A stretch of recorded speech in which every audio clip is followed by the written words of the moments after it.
안녕하세요, 홍씨입니다. 오늘은 KGM의 렉스턴 서밋입니다. 렉스턴 서밋은 4인승으로서 VIP 시트 및 리무진형 옵션들이 특징인데요. 먼저 외장면에서는 도어 하단부에 실버 가니쉬가 추가가 됐습니다. 그리고 기존의 선택 옵션이었던 전동 사이드 스텝도 기본화가 되었어요. 또한 20인치 블랙 휠과 오프로드 겸용 AT 타이어, 알루미늄 캘리퍼가 신규 적용이 되면서 좀 더 세련돼 보이는데요. 참고로 가격은 6천만 원대로 비슷한 성격의 경쟁차들보다 시작가는 저렴하고 풀옵션은 중간 정도에 위치합니다. 짠! 지금부터는 2열입니다. 렉스턴 서밋의 주요 옵션들은 2열에 집중되어 있는데요. 먼저 공간은 수치적 약세가 있기는 하지만 4인승이라서 실거주성은 좋습니다. 머리 공간도 시원시원해요. 그리고 현재 레그룸을 최대로 확보를 해둔 상태인데요. 이랬을 때 레그룸은 키 165cm 여성 기준으로 3뼘 반 정도가 나오고요. 최소로 움직였을 때에는 거의 무릎이 닿고요. 더 갈 수가 있습니다. 그리고 시트는 지금 보시는 것처럼 전동 슬라이딩 방식을 지원하고요. 속도는 타 브랜드와 비교했을 때 노멀한 편에 속하는 것 같습니다. 여기에 리클라이닝 기능도 지원이 되고 있는데요. 제가 시트를 제일 앞쪽으로 밀어서 그런지 꽤나 많이 기울어지고 있는 모습을 보실 수가 있습니다. 와, 거의 치과 의자처럼 엄청 많이 기울어져 있는데요. 정말 편안하게 시트 포지션이 잡힙니다. 하지만 2열 시트를 제일 뒤쪽으로 밀었을 때에는 리클라이닝이 거의 되지 않는다는 단점도 같이 가지고 있습니다. 그리고 아래쪽에 다리 받침대, 레그 서포트도 있는데요. 이 다리 받침대를 올렸을 때는 지금 제가 2열 시트를 제일 앞으로 당겼잖아요. 그래서 그런지 제 발이 1열 시트와 맞닿아 있습니다. 그래서 완벽하게 레그 서포트를 펼치려면은 이 2열 시트를 조금 뒤로 밀어야 된다는 단점도 같이 가지고 있는 것 같아요. 참고로 트렁크는 턱이 조금 올라온 편이라서 2열에 앉아서도 트렁크 활용이 편리합니다. 또한 하단 수납도 있기 때문에 적재량 손실은 크지는 않은 것 같아요. 렉스턴 서밋의 주요 옵션으로는 14인치 후성 모니터와 통합 컨트롤러가 있습니다. 후성 모니터는 터치가 안 되고 리모컨으로만 조작을 해야 되긴 하지만 그래도 명암비나 그래픽은 좋은 것 같아요. 다음으로 이 센터 쪽을 보시면은 냉장고가 위치해 있는데요. 크기는 생수병 2개 정도 들어가는 공간이 있습니다. 그 외에 컴포트 헤드레스트와 독서 등 무선 충전까지 의전급 옵션들이 다수 적용이 되어 있는데요. 다만 며칠 타보니까 이 컵홀더 위치는 살짝 낮은 것 같았습니다. 참고로 팰리세이드 VIP 패키지와 비교 시에 시트와 모니터 크기 면에서는 서밋이 우위이고요. 스피커 내장형 헤드레스트와 공기청정기는 팰리세이드가 우위, 카니발 하이리무진과 비교 시에는 기본 사양 기준으로 서밋이 시트와 수납 콘솔, 충전 및 냉장고에서 우위, 카니발은 멀티존 음성인식과 공기청정기, 커튼 방식 및 와이파이 라우터에서 우위입니다. 정리해보면은 렉스턴 서밋은 팰리세이드보단 근소하게 우위를 가져가되 본격 의전 차량인 카니발 하이리무진과는 소폭 밀리긴 하지만 그래도 견줄만 하다라고 볼 수 있습니다. 참고로 렉스턴 서밋의 실내 컬러는 블랙과 스노우 베이지 두 종류로서 현재 보시는 차량은 베이지 컬러입니다. 분위기는 밝으면서도 고급스럽게 느껴져요. 1열은 12.3인치 디지털 계기판과 플로팅 타입의 센터 모니터, 터치식 공조 패널, 운전석부터 조수석까지 이어진 앰비언트 라이트 등 뉴 아레나의 최신 레이아웃이 유지되고 있는데요. 전반적으로 직관적인 구성이 좋게 느껴집니다. 이외에 렉스턴 서밋에는 일반 모델 대비 파워 부스터 적용, 요거는 가속 로직을 새롭게 설계해서 엑셀 응답성과 가속력을 증가시켰다는 뜻이고요. 전용 서스펜션 장착으로 승차감도 개선이 됐다고 합니다. 여기에 와이드 허브 스페이스로 휠 옵셋도 늘어났으니까 코너링 성능도 좋아졌을 것 같은데요. 아무튼 성능면은 잠시 후 시승할 때 자세히 느껴볼게요. 참고로 현재 렉스턴 서밋의 인기 견적은 6,300만 원대로 선택 옵션의 비중이 조금 낮은 편에 속합니다. 그만큼 기본 옵션 수준이 좋다는 반증일 수 있어요. 다만 홍시픽 추천 견적을 짜보면 인기 견적에서 썬루프도 빼시는 걸 추천드리는데요. 렉스턴의 썬루프는 듀얼이 아닌 일반용으로서 2열 채광면에서 효과가 미비합니다. 따라서 썬루프를 빼더라도 만족감은 반감되지는 않으실 것 같아요. 자, 그럼 시승을 나가볼게요. 고! 오늘은 렉스턴 서밋을 타고 주행 중입니다. 현재 제가 시승 중인 차량은 썬루프와 액티브 사운드 시스템이 합쳐져 있어서 차량 가액은 약 6,200만 원 정도가 됩니다. 렉스턴은 많이들 아시다시피 프레임 바디를 사용을 합니다. 프레임 바디는 바디온 프레임이라고 하는데요. 프레임 위에 바디를 그냥 얹었다는 뜻이 됩니다. 그냥 뼈대 자체가 통으로 만들어져 있다 보니까 차가 무겁고 연비가 조금 덜 나오긴 하지만 차체 강성이 좋다는 장점이 있습니다. 제가 시승 중인 서밋은 2열 특급 트림이기 때문에 시트도 리무진 시트가 들어가 있고 냉장고 들어가 있어서 차량 총 중량이 반올림하면은 거의 2.5톤에 육박을 하는 엄청나게 무거운 차량입니다. 기본적인 렉스턴 U 아레나도 공차 중량이 2.1톤이거든요. 결코 가벼운 차량은 아니에요. 그래서 공인연비는 리터당 10km대 정도가 나오는데요. 요거는 제가 하루 종일 타고 다닌 후에 다시 한번 측정을 해보겠습니다. 그리고 렉스턴 자체가 프레임 바디이기 때문에 이 다른 SUV들에 비해서 최저 지상고가 조금 높은 편에 속하거든요. 근데 서밋은 여기서 전고를 조금 더 늘려놔가지고 시야각만 봤을 때는 포터나 봉고 1톤 트럭의 시야각하고 거의 비슷하게 느껴집니다. 정말 높아서 웬만한 SUV들 지붕이 다 보이고요. 마침 또 제 앞에 팰리세이드가 지나가고 있는데요. 팰리세이드의 지붕이 보입니다. 대신 이게 후방 시야가 조금 안 좋습니다. 2열 헤드레스트가 좀 큰 게 들어가 있어서 후방 시야를 살짝 가린다는 게 불편할 수도 있을 것 같다라는 생각이 듭니다.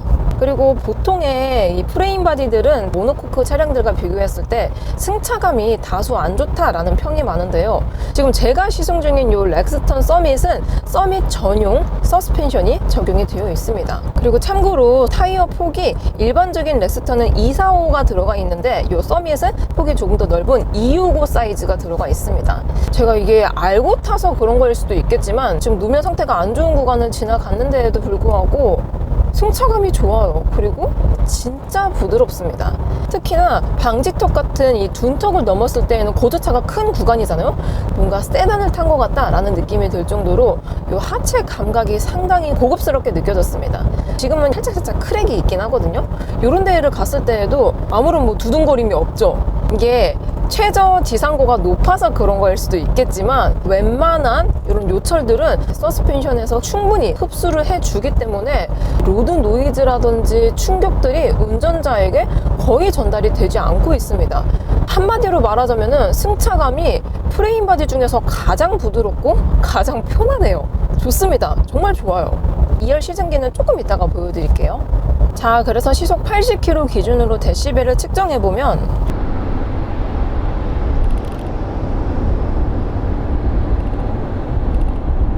이 정도가 나옵니다.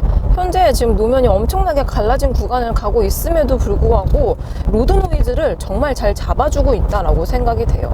그리고 타이어도 저소음 타이어가 적용이 되어 있습니다. 그래서 흡차음재 같은 것들이 들어가 있어서 그런지 몰라도 이 바닥에서 올라오는 소음은 진짜 제가 최근에 타봤었던 SUV들 중에서 가장 조용하게 느껴집니다. 그리고 제가 시승 중인 차량은 액티브 배기 사운드가 적용이 되어 있습니다. 이건 옵션을 추가하셔야지 들어가요. 아무튼 서밋에만 있는 전용 옵션이라고 생각을 하시면 되는데요. 이 액티브 사운드 시스템을 넣으시면은 V8, 8기통에서 느낄 수 있는 배기 사운드를 느낄 수가 있다고 합니다. 이 배기 사운드 시스템을 켜보도록 하겠습니다.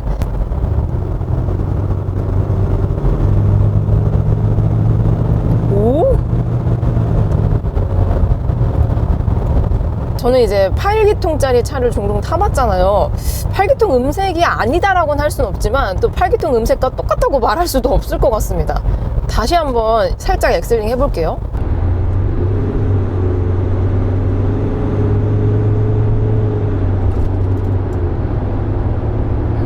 요 8기통짜리 배기음 음색이 살짝 깔리면서 결국에는 디젤 엔진 음색이 조금 더 크게 느껴집니다.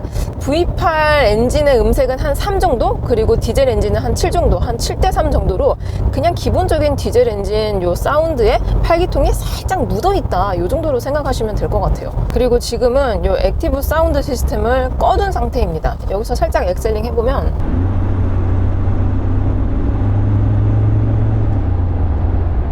음색의 차이가 느껴지시나요? 자, 이번에는 가속력입니다. 서밋에는 파워 부스트가 적용이 되어 있다고 하는데요. 가속성을 높게 했고요. 응답성도 빠르게 조절을 했다고 합니다. 드라이브 모드는 노멀, 스포츠, 윈터 이렇게 세 가지가 있어요. 자, 그럼 스포츠 모드로 바꾸고요. 저속에서 고속으로 풀악셀! 얍! 처음 가속되는 느낌은 살짝 너무 부드럽게 끌어준다라는 느낌이 있는데, 와, 일정 속도 이상에서부터는 무게발로 치고 나가면서, 와, 고속 한계치가 좋습니다. 고속 영역이 나름 풍부하게 느껴지고 있어요. 그리고 이 차가 지금 반올림 해가지고 2.5톤 정도가 되는데요. 그렇게 무거운 차를 탔다라고 생각이 들지 않을 만큼 가속력만 본다면은 정말 경쾌하고 피드백이 빠르게 느껴집니다. 렉스턴 서밋은 2.2 디젤 엔진에 자동 8단 변속기가 조합이 되어 있어서 3,800rpm에서 202마력, 1,600부터 2,600rpm에서 45토크를 발휘를 합니다. 확실히 디젤 엔진답게 토크감이 좋게 느껴지는데요. 다시 한번 이렇게 밟아봐도 엑셀을 밟자마자 즉각 토크감, 요거는 렉스턴도 동일했지만 요 파워 부스터 기능이 들어가 있어서 그런지 몰라도 조금 더 경쾌하게 반응을 해줍니다. 엔진 매핑이라든지 변속기 로직을 손을 보게 되면은 좀 더 스포티하게 바꿀 수도 있고 좀 더 여유롭게 변형을 할 수도 있는데요. 렉스턴 서밋은 이전 차량으로도 많이 사용이 될 수 있으니까 여유롭게 세팅을 할 수 있음에도 불구하고 스포츠 성향에 가깝게 세팅이 되어 있습니다. 그래서 그냥 이렇게 밟자마자 바로바로 이렇게 터빈이 샥 돌아가면서 반응이 너무너무 좋아요. 뭔가 K 운전에 적합한 그런 엑셀감을 가지고 있습니다. 여기서 액티브 사운드 시스템까지 켜볼게요.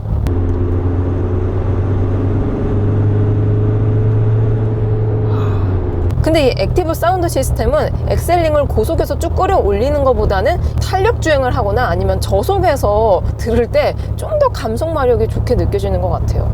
자, 이번에는 코너링입니다. 렉스턴 서밋은 일반 렉스턴과 비교했을 때 와이드 허브 스페이스라고 해가지고 차축이 조금 더 바깥쪽으로 빠져나와 있습니다.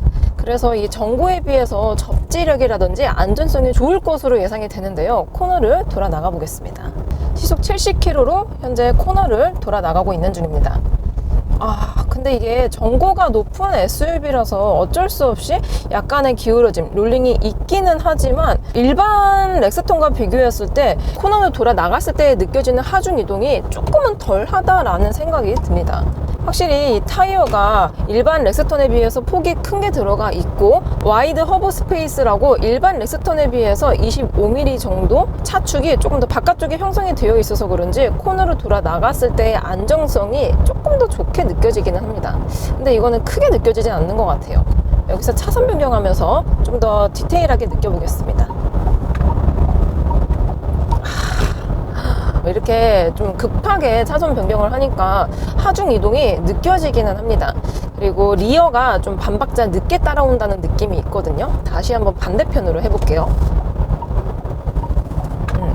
제가 핸들을 튼 방향으로 뒤쪽 바퀴가 조금 늦게 따라오고 늦게 따라온 후에 이 하중 이동이 한 번 더 이동하면서 차체가 살짝은 웨이브를 타기는 합니다.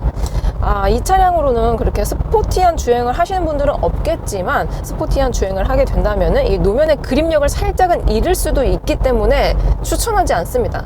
그래도 이게 기본적인 타이어 자체가 면적이 조금 넓은 게 들어가 있어서 그런지 불안하고 차가 약간 피시테일이 날 것 같다 그런 느낌까지는 들진 않아요. 자, 이제는 연비입니다. 렉스턴 서밋은 공인 연비가 리터당 10.6km가 나온다고 하는데요. 오늘 제가 고속도로는 6, 막히는 도로는 4, 요 정도 주행했을 때 실연비는 현재 리터당 11.3km가 나오고 있습니다. 실연비보다는 조금 더 잘 나오는 타입인 것 같아요.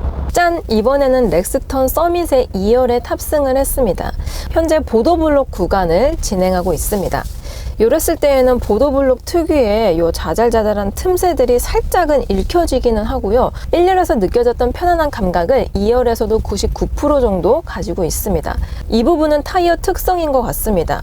렉스턴 서밋은 20인치 휠과 함께 온 오프로드 겸용 AT 타이어가 적용이 되어 있습니다. 온로드를 포함 오프로드까지 갈 수 있는 타이어다 보니까 일반적인 온로드 타이어에 비해서 트레드 폭이 조금 더 깊고 와일드하게 생겼습니다. 그래서 이 노면의 자잘자잘한 요철들과 만났을 때 탑승자가 불편하게 느껴지기도 하지만 일반적인 온로드 타이어로 교체를 하신다면 좀 더 편안한 승차감을 가져갈 것으로 예상이 됩니다. 전방의 포트월 구간을 우측 바퀴로 넘어보겠습니다. 오, 다소 좀 많이 흔들렸고요. 이번에는 좌측 바퀴로 포트월 구간을 넘어볼게요. 와, 확실히 렉스턴 서밋은 일반형하고 다르게 충격의 흡수를 부드럽고 편안하게 해줍니다. 이 렉스턴 서밋은 최저 지상고와 최종 지상고가 일반적인 SUV에 비해서 조금 높은 편이다 보니까 이 고저차가 높은 구간을 넘었을 때 내가 있는 방향으로 넘느냐, 내가 있지 않는 방향으로 넘느냐에 따라서 승차감 차이가 꽤나 큽니다. 전반적인 승차감은 의전용답게 편안하고 쾌적하고 안락한 편에 속합니다. 자, 이렇게 렉스턴 서밋을 시승해 보았습니다. 렉스턴의 에어백은 총 9개이고요. 충돌 테스트는 우리나라 KMK 기준 88.5점으로 1등급을 기록했습니다.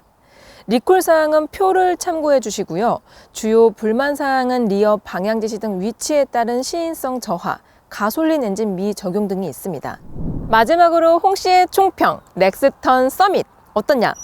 일단 렉스턴의 4인승은 반갑습니다. 가속 로직 변경도 유의미했고요. 고급 옵션 구성도 의전의 격에 맞았던 것 같습니다. 특히 승차감은 진짜 이게 렉스턴이 맞나 싶었는데요. 하지만 트렁크 공간을 조금만 더 포기했더라면 좀 더 좋았을 것 같습니다. 물론 프레임 바디에 휠베이스의 한계가 있었겠지만 경쟁차 대비 2열의 리클라이닝 각도가 다소 아쉬웠는데요. 그래도 이 부분은 체격에 따라서 이견이 발생되는 부분이니까 꼭 직접 시승을 해보시길 바라겠습니다. 저는 그럼 다음 영상으로 찾아뵐게요. 오늘도 저의 영상이 재밌고 도움이 많이 되셨다면 좋아요와 구독 그리고 알림 설정까지. 다음 시간에 또 뵐게요. 안녕. 빵!